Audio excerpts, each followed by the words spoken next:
Welcome to F-Bomb Friday. I am your host, Tracy Preston, along with my husband, Todd. Hey, hon. Hey, baby. Are you ready? I am ready. Let's hit it.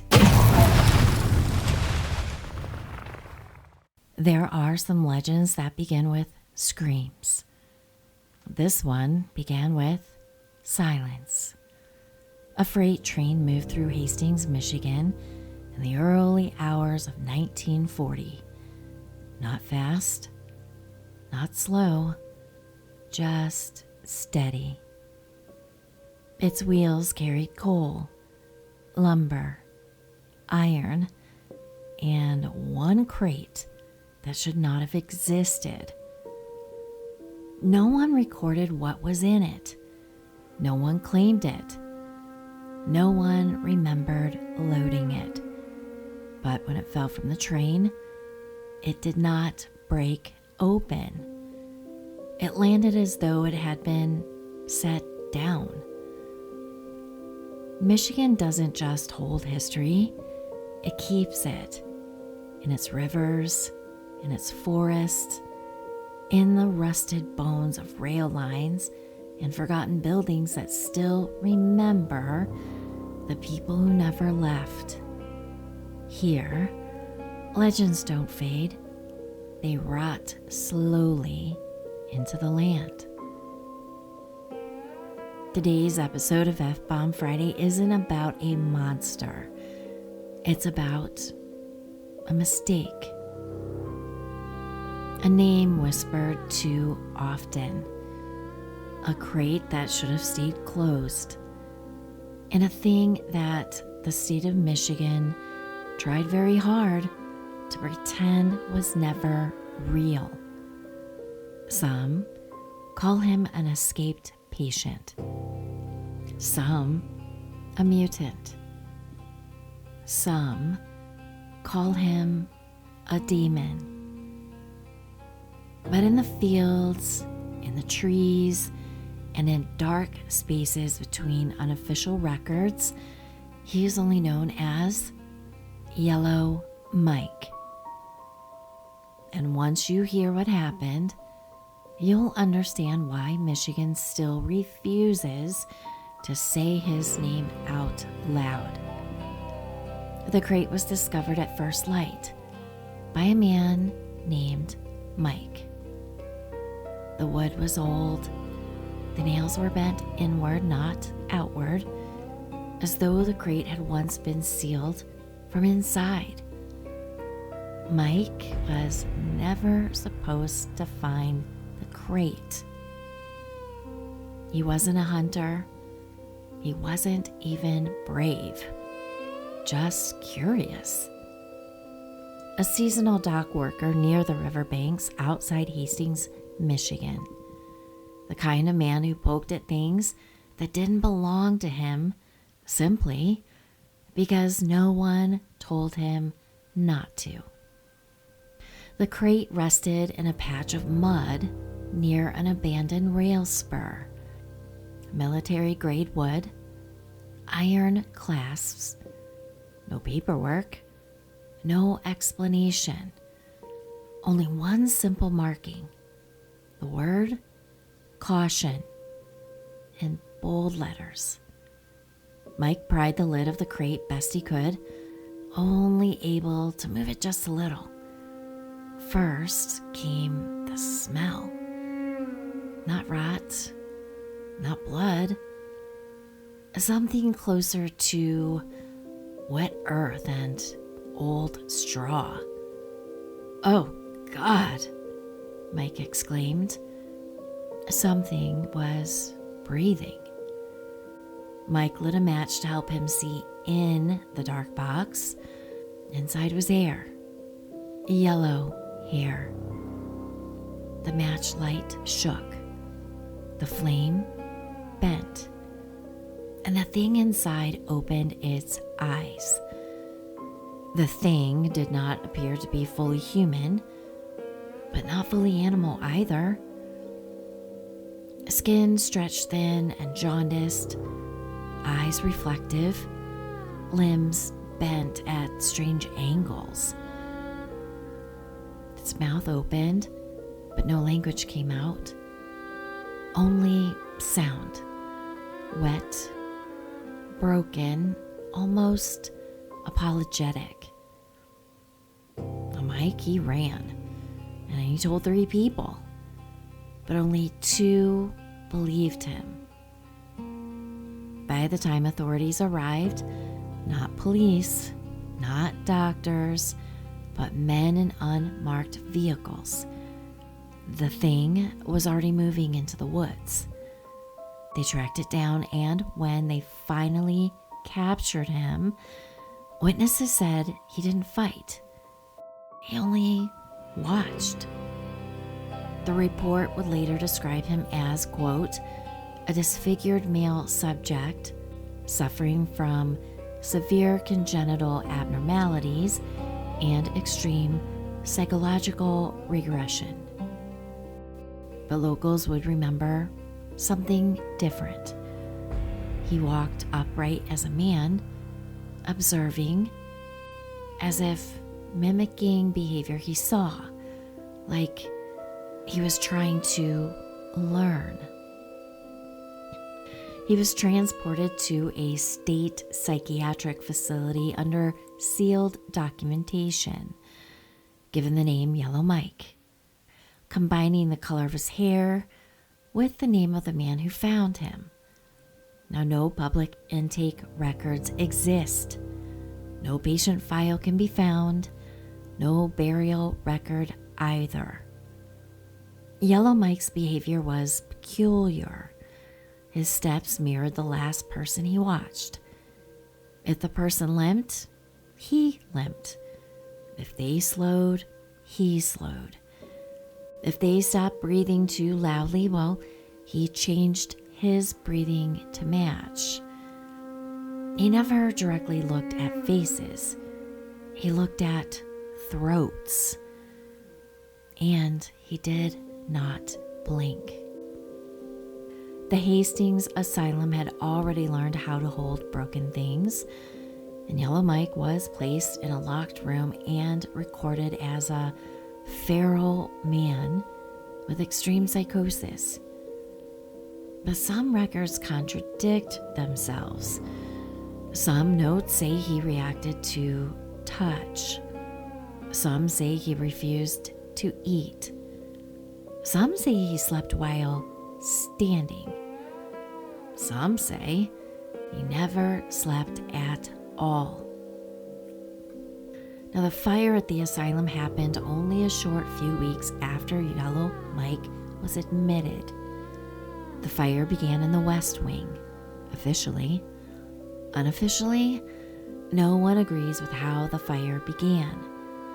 Only that it spread too fast. Only that smoke filled the halls before alarms were raised. Only that some doors were found open that should not have been. They counted bodies. They counted survivors. They counted patients. Yellow Mike, well, was not accounted for. No one saw him leave. No one found him inside.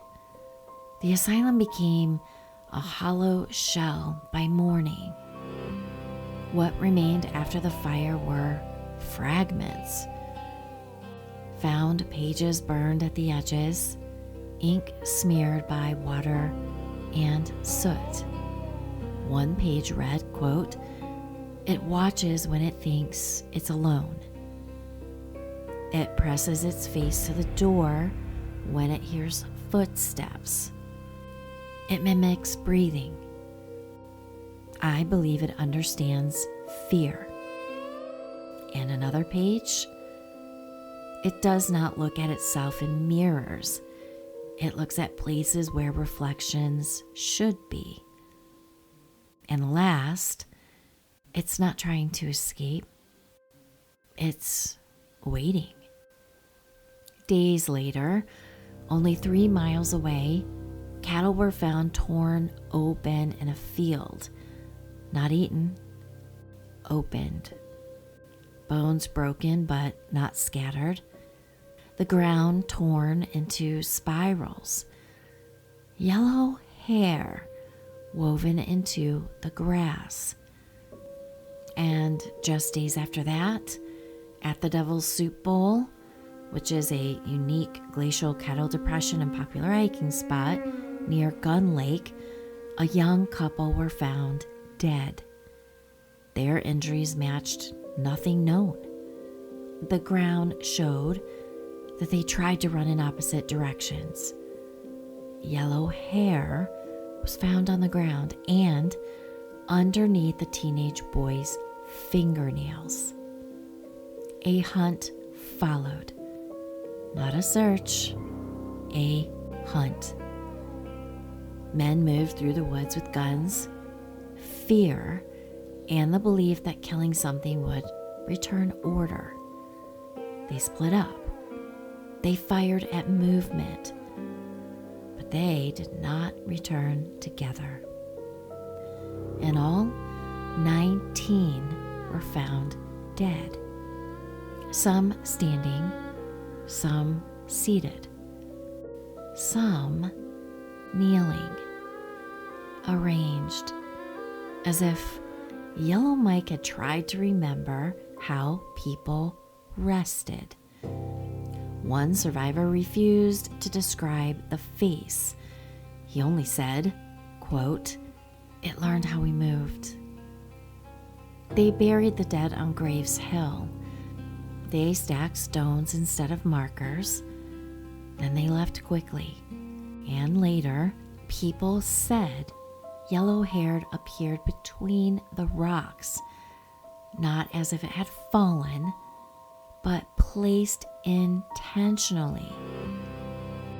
After that, the killings continued. Livestock, dogs, chickens, but always the same hair, always too long, always yellow. Some believed Yellow Mike followed the seasons. Some believed he followed memory. Some believe he followed sound. Some believed he followed loneliness. Now there are theories. There are always theories. Some believe he was human once, born with abnormalities, hidden, abandoned, sold, or transported like property. Some believed he was a mutation, the result of industrial chemicals, radiation, or environmental collapse that reshaped a body, but not its awareness. Some believed he was an experiment, something created, studied, and then quickly discarded when it no longer served the purpose. Some believed he possibly had a birth defect, not a creature at all, but a condition. Some believed he was an entity that used flesh in the way that fire uses wood. Even now, people walking near Yankee Springs describe the same sensations, the feeling of being studied, the sense that something was mimicking your breathing, the sound of something copying your footsteps, but only a moment too late. People find yellow strands of hair on tent fabric, tree bark, and on their clothing, but no one ever finds tracks. Only disturbances. Only places where the ground looks like it has remembered weight. Some believe Yellow Mike does not hunt. They believe he rehearses. He studies posture, stillness, reaction, that he is learning how to be human without ever becoming one, that he is practicing. Some believe Yellow Mike never left the asylum, that he burned, that what followed was not him, that something else came out, that the fire did not release him. it replaced him. Maybe Yellow Mike is not a monster. Maybe he is what happens when something is forced to watch humanity long enough to understand it without ever belonging to it. Maybe he learned about our hunger, our violence, our fear, our shape. And maybe somewhere in Michigan's forests, he is still standing just outside the range of certainty, still practicing breath, still remembering posture, still waiting. And so the trails went quiet again. But silence in Michigan has never meant safety, because long after the blood dried, long after authorities stopped looking, long after the locals learned not to talk too loudly, people still say they saw something moving in the tree line, the shape too tall, too wrong, too yellow, skin the color of sickness and old moonlight, eyes reflecting, not with fear, but memory. Some swear Yellow Mike died.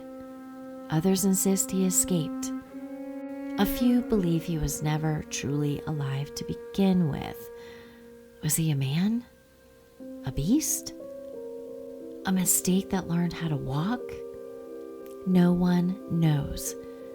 But in the backwoods of Michigan, when the wind bends the grass just right, when livestock refuses to sleep, when children wake from dreams they cannot explain, they still whisper his name, not as a warning, but as a reminder that some legends don't end. They just wait. And somewhere in the dark woods, something may still be listening, watching, and learning. Well, I gotta tell you, hon, I never heard of Yellow Mike before, and he's frightening. He is terrifying, and I never heard of Yellow Mike before either. He is not a very well-known legend. It's very locale, so it's pretty much, this story is isolated to the Hastings area. Really, the only people that know about this story and talk about it are the local people. So crazy, goes all the way back to 1940, and I can just envision this happening. And it kind of reminds me of something that could have been like an X-Men comic book story, you know, the origins. Could Yellow Mike possibly have been a governmental experiment gone wrong? Something where they were trying to make like an ultimate soldier, and it got foiled somehow and didn't work right, so essentially he was just discarded. Was he some kind of birth defect? Circus freak, bounced around, you know? I mean, it kind of makes you feel bad for the guy, you know? When they finally caught him, he pretty much surrendered himself. And I think maybe because he thought for once he was finally going to get taken care of. But essentially he went from one box to another. They put him in a cage. They just studied him.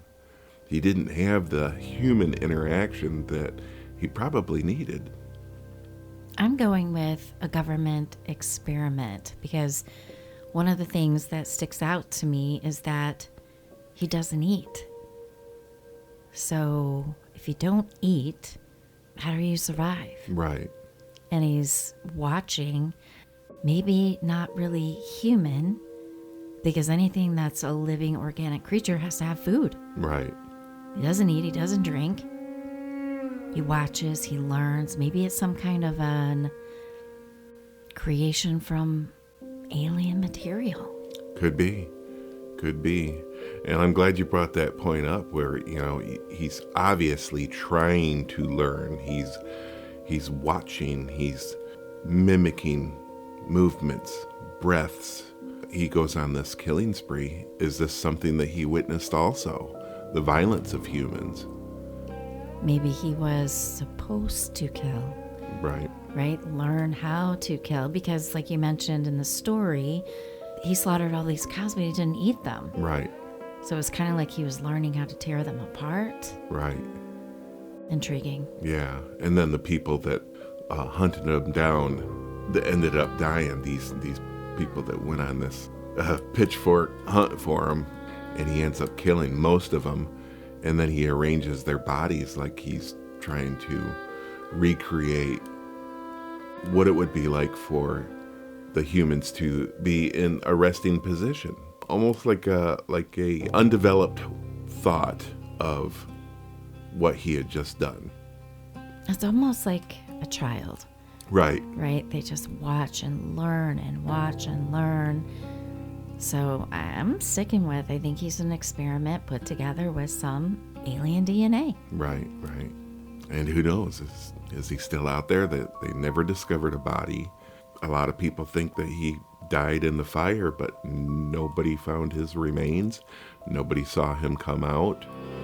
Obviously, within days of this fire at the insane asylum, these horrible, tragic incidents happened with cattle, with the couple at the Devil's Soup Bowl.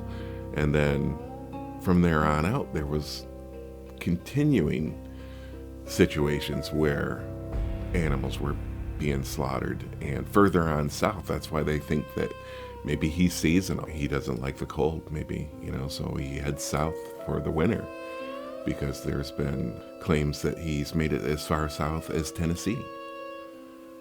Well, that wasn't in the story. That wasn't in the story. That was omitted for conversational reasons. For conversational reasons, but yes. So yeah, he didn't stay in one place. So maybe he can shapeshift a little bit. That's very possible. Maybe he's indestructible. And with the color of yellow and him being in nature, I would say he's probably got a little bit of camouflage to him, especially tall grass or lots of different vegetation. He could probably blend in a little bit better than somebody with... Well, maybe it's one of his superpowers, right? The yellow hair, the yellow eyes, the pale skin. Pale skin, yeah. Right, so he can camouflage in anything he wants. Right. Maybe he doesn't have a reflection either. Right. Because he never looked in the mirror. Maybe there was nothing there. Yeah, there was definitely something about reflections. He did not like to look into the mirror or anything that reflected his own image. And he would often look at things thinking that he should see something there. Like he was focused on something that nobody else would see. Right. Well, and like you mentioned, and I think everybody needs to check out the TikTok video I'm going to make for this. So check it out on TikTok, because Todd's artwork is stellar for Yellow Mike, and he could absolutely be a character in a movie. Certainly. A movie all about Yellow Mike. Yeah, Hollywood, if you're listening, hit me up. Hello. We'll work together on this one. We'll make time. We'll make time for you. Well, all I got to say is the guy, Mike, who opened the crate, he's got a big sack. Yeah. I wouldn't open it. Yeah. Well, maybe I would. He was described as not a particularly brave person, but I would think... ignorance is bliss, though. That's what I'm going to say. Right. Because I'll tell you what, like once I open it and I'm like, ooh, it's really dark. Yeah. I'm not lighting nothing so I can see. Yeah. No, put the lid on and get the F out of Dodge. Right.